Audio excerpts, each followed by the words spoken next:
you can always tell when a particular denomination was founded by the age of the clothes that the clergy wear. Evangelical Bible churches were started in the last century, so of course clergy wear the street clothes that we know today. The Methodist Church was started in the 1700s, so of course they wear the pulpit gowns and the big preaching tabs that were common in the 1700s. The Presbyterians were founded in the late early 1600s, and of course they wear the garb of that day. The Lutherans, sometimes I'm tempted to be a Lutheran pastor, particularly in Denmark or Norway or Sweden, because the Danish clergy wear a black cassock just like this, but they wear these wonderful large Elizabethan ruffs. Wouldn't that be fun? Anglican clergy for really until the late 1800s, when we rediscovered vestments and some of the ritual traditions that we'd lost during the Reformation, would wear this. And cassock, of course, was just a black garment that people wore in medieval and Renaissance England clergy. So you would see me walking around Corvallis or riding around Corvallis just in my cassock. It was everyday wear in the 1500s. A little bit more unusual today, though. The other thing that's unusual about today is I'm not going to preach on the readings, which causes me some pause. I already actually wanted to preach two sermons. One on the readings for the day, because I really like the gospel reading, and then one on what I feel I should speak about today, but you will be glad to know that I'm only going to preach one of those. Yeah. What I want to think about this morning is an event that we will remember this coming Tuesday. I know this coming Tuesday is Halloween, the 31st of October, but it is a very, very important day in the life of the Christian church, whatever denomination you belong to.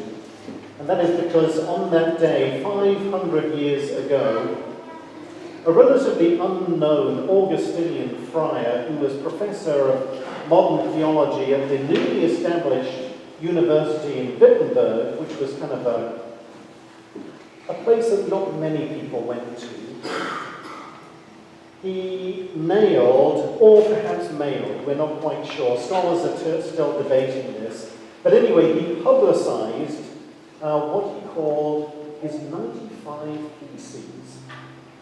They were written in Latin, which meant that most people couldn't understand or read what they were all about. And again, there's a lot of debate. There's been a lot of debate in scholarly circles about Martin Luther's real intention, whether he wanted to really provoke a large sort of revolt against the Roman Catholic Church, or whether he wanted just to engage in scholarly debate with people, one who could read Latin and two knew what he was really talking about. You can Google that this week and find out and come to your own conclusion. But whatever the actual details, on Tuesday, 500 years ago, Martin Luther lit what might be called, and has been called, fuse that kind of exploded, maybe much to his surprise, and became what we know today as the Reformation, which convulsed Western Europe and changed the course of history. And that's why it's important to remember, at least, and for those of us who are children of the Reformation, to celebrate that day, whether we're Lutherans or not. Now, like all of these kind of historic events, it could have gone many different ways. It could have been much more smooth. Martin Luther, I think, from what I understand and from what I have read about him and his own writings, at least at the beginning, didn't have it in his mind to create a new church. When he posted those and published those 95 Theses, it wasn't in his mind to create the Lutheran Church. What he really wanted to do was to reform the church, the Catholic Church, the church in the West, to open people's eyes to the grace and love of God, and to get the church to stop what he felt were some of the abuses that were taking place.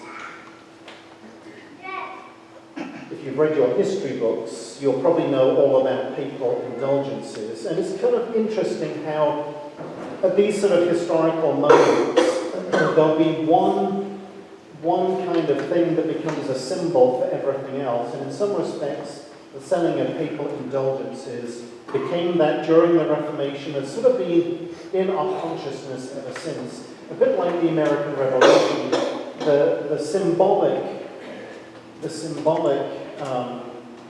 protest in the American Revolution was taxation without representation, which isn't quite true. It wasn't exactly like that, but that's what became to be known, and that was the rallying cry, and that's what we remember ever since, sort of black and white, as it were.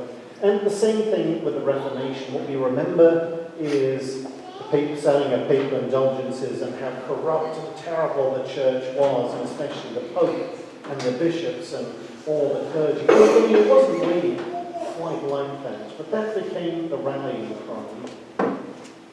For one, most people were pretty happy with their church, with their parish churches, and most parish churches kind of functioned much as ours do now, and people were involved in the liturgical cycle and belonged to guilds and raised money for the church and had harvest festivals and celebrated Christmas and Easter, and so it went and so it went.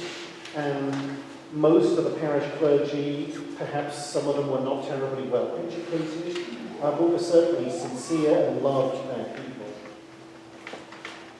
But certainly at some levels, the church was maybe not living up to the values of the gospel which they said they proclaimed. There were indeed widespread abuses, and particularly the selling of indulgences. I know I've shared this before, though, so forgive me, but a good friend of mine who was a Catholic priest many years ago took a group on pilgrimage to Rome, and of course they visited St. Peter's Basilica. If you've never been, it is incredible. It's so beautiful, it's awesome, it's breathtaking, which was exactly what it was designed to do. And anyway, they were standing in St. Peter's Square, and a member of the pilgrimage group said, "Oh, Father," he said, "do you know roughly how much it cost to build St. Peter's?" And in a blink, because he's really smart, unlike me, he said, "Oh, yes," he said, "I do." He said, "It cost half the church." Because, of course, the Pope Clement VII, at the time of the Reformation, he'd inherited the building of St. Peter's Basilica, but it had to be paid for somehow. And part of how they raised money was the selling of indulgences, which actually was a long-standing practice. Not necessarily selling, but granting indulgences. So you yourself or members of your family, if they had died, could be spared some time in purgatory. This was the refining fire that prepared us after we had died to see the beatific vision, God face to face. The thinking went something like this, that as I am, if I die today or tomorrow, there is just no way I would be worthy enough to see God face to face. And so I probably will go through some kind of refining process in the afterlife to get me ready, finally, to see God face to face. Only Moses and Jesus saw God face to face. One of those who saw Jesus, but anyway. And so this whole idea of purgatory grew up. Well, of course, if you loved your mother and father or your brother and sister, you would somehow want to do something to kind of ease their time in the afterlife. And so your prayers were obviously good, but a little money to buy for indulgence would sort of help as well. Well, by the late Middle Ages, early Renaissance, many people, some leaders in the church had come to see the sale of indulgences as kind of a win-win, right? Because you give me some money, I'll give you an indulgence. I can keep some of the money for myself and send the rest to Rome so we can build our beautiful cathedral church. And you and your family get time off in purgatory. What's the problem?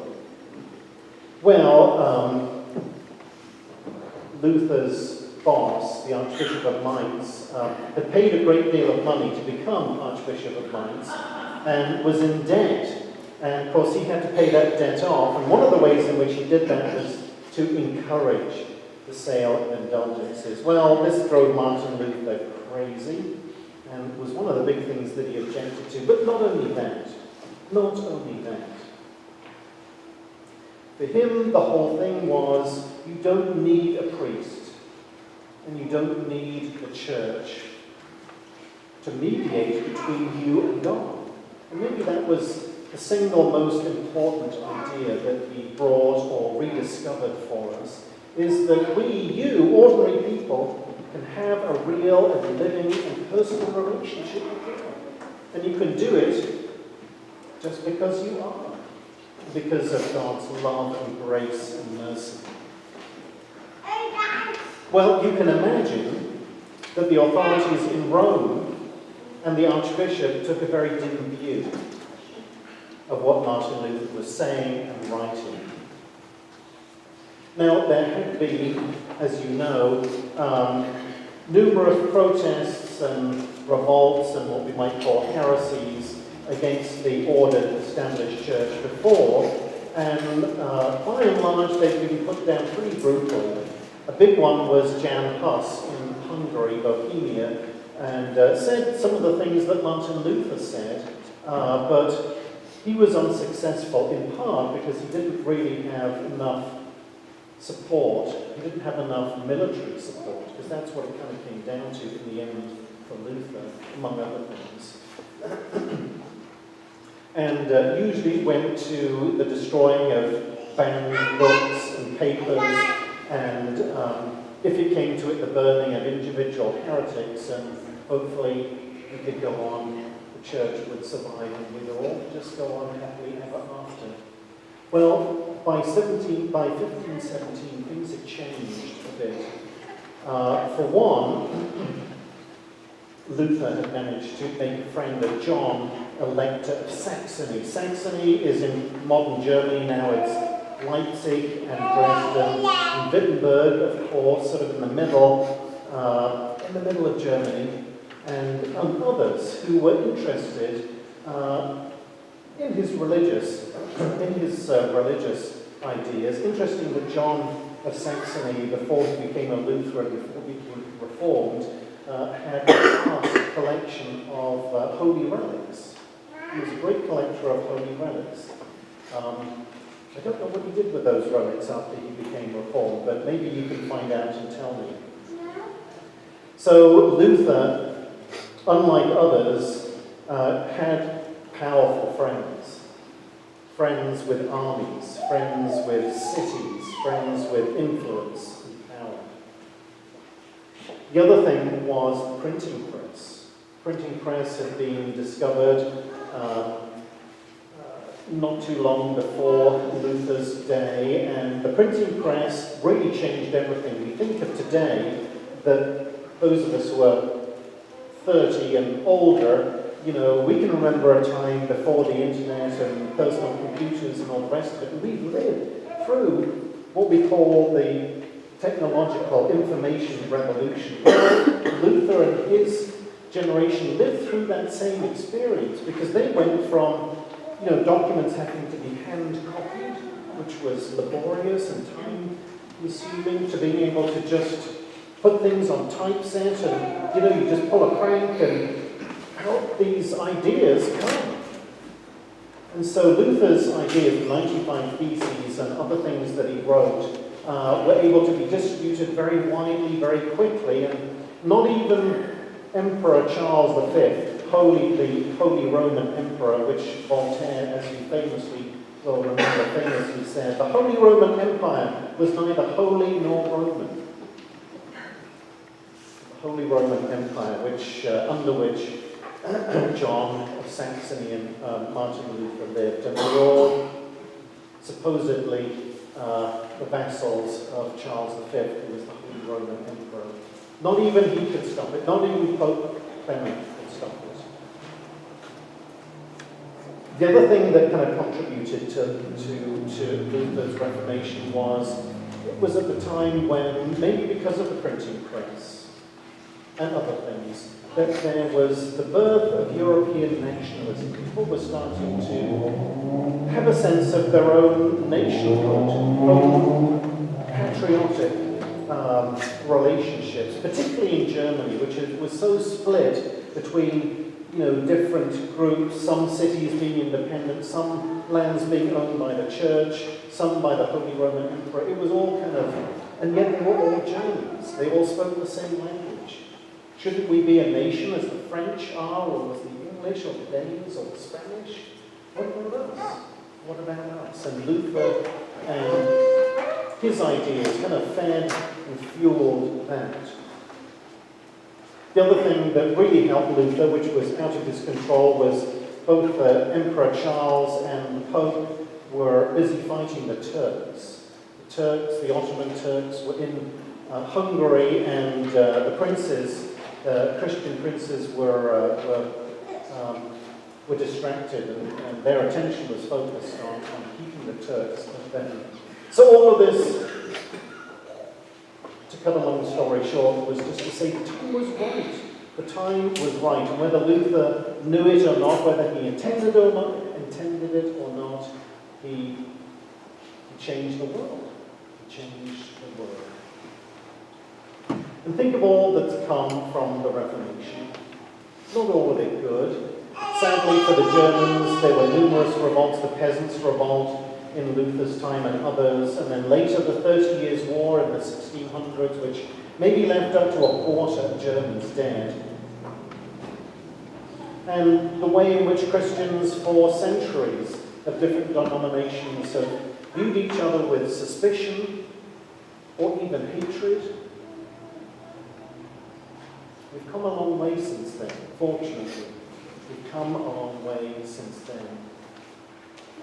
But think of all the other things that have come out of the Reformation. Not only our church, but our friends at First Presbyterian, the United Methodist Church, the United Church of Christ, Calvin Presbyterian, our evangelical sisters and brothers, the Quaker movement, and so many others. We are all children of the Reformation. We all come from that same place originally. That one moment, all those years ago, and then all the other things. Because one of the big things for Luther and the Reformers was that everyone should be able to read their own Bible. In the medieval church, the worst thing you could do was to give a layperson a copy of the Bible. Because who knows what may happen. If somebody in the church had a question about the scriptures, they should go to their priest, and the priest could tell them what to think, and everybody would be happy. Well, Luther and others said, no, that's not right. If we can have this personal relationship with God, then surely we should be able to read the scriptures. Surely we have to read the scriptures as well. Because how else will we know? You can't trust preachers, right? They say all sorts of things. And so because of that, because of the need to be able to read the scriptures, of course, you had to teach people how to read them. So literacy rates in Protestant countries have, until recently, been much higher than anywhere else. And so schools were started in places of learning. The fact that we're speaking English and that we have a Book of Common Prayer is because of Luther and the Reformation. The fact that we have this idea of individual conscience and individuality comes from the Reformation. The fact that we have English Bibles in our pews comes from the Reformation.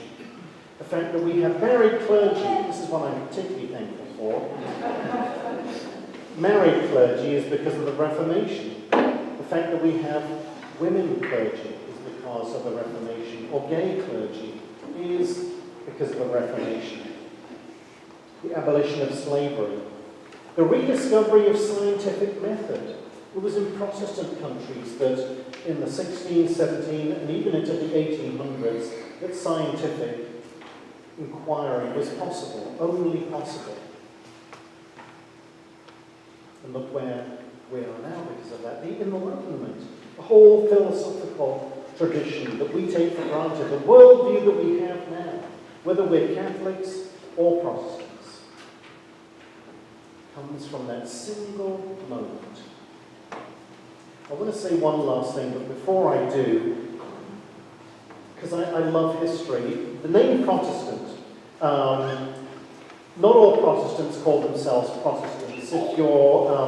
If you're Presbyterian or Baptist, you're much more likely to call yourself an evangelical.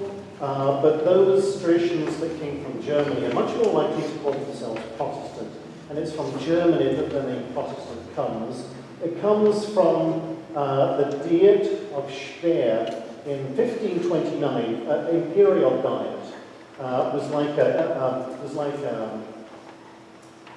a meeting of all the important people in the empire. These happened on a regular basis to discuss policy and issues and what have you. Well, in 1529, there was one held in the German town of Speyer, and one of the big topics was what to do with Luther and his followers. Well, the Emperor Charles was busy. He ruled lands in Germany, southern Italy, Spain. He was a busy man. And so he couldn't make this particular meeting, this particular summit meeting, so he sent his brother, Archduke Ferdinand, in his place. And he wrote a letter to Archduke Ferdinand, but unfortunately the letter didn't get to Ferdinand in time. Funny how history works out, isn't it? Anyway, Emperor Charles wrote to his brother and said, "Dear Ferdinand, I'm really busy right now, especially with the Turks and other things. We just need to buy time with Luther and the Lutherans and all the rest of it. Just go softly, please. Don't stir up any trouble. All we need to do is kind of, lead them along a little bit. Once I've dealt with the Turks, then we can lay into the Lutherans. But for now, just keep it, just don't rock the boat." Well, as I said, Ferdinand never got the letter, and Ferdinand was Charles's younger brother and was a bit more hot-headed. And at the Diet of Speyer, Ferdinand demanded from Luther and the Reformed princes that they come back to Mother Church. They give up all these crazy ideas and just come back to Mother Church and be obedient sons. Well, you can imagine how that went down. Not very well. And John of Saxony and the other German princes, some point during the Diet, they stood up and both verbally and in written form, they protested against the injunction that had been placed upon them. Hence the name Protestant. Let me finish with this.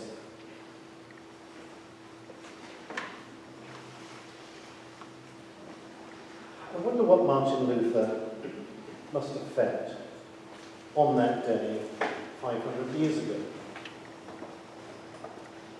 Hope, maybe.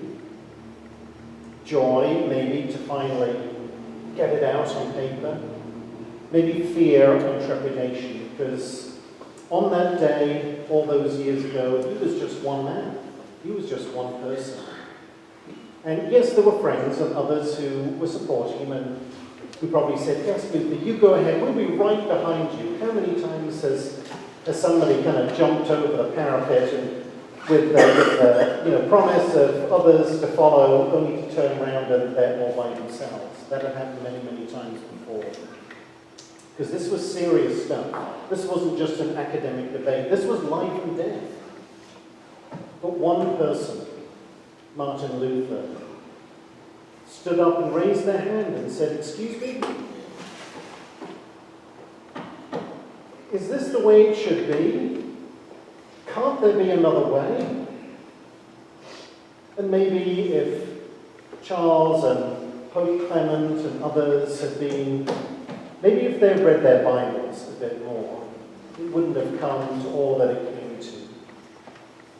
But because one person stood up and dared to ask a question, we are here today. And one person became two people, and two became 4, and 6, and 10s, and then hundreds, and then thousands, and then 10,000s, and then hundreds of thousands. And today, there are 250 million people who, like you and I, are in one way, shape, or another, children of the Reformation. Thanks be. Thanks be. Amen.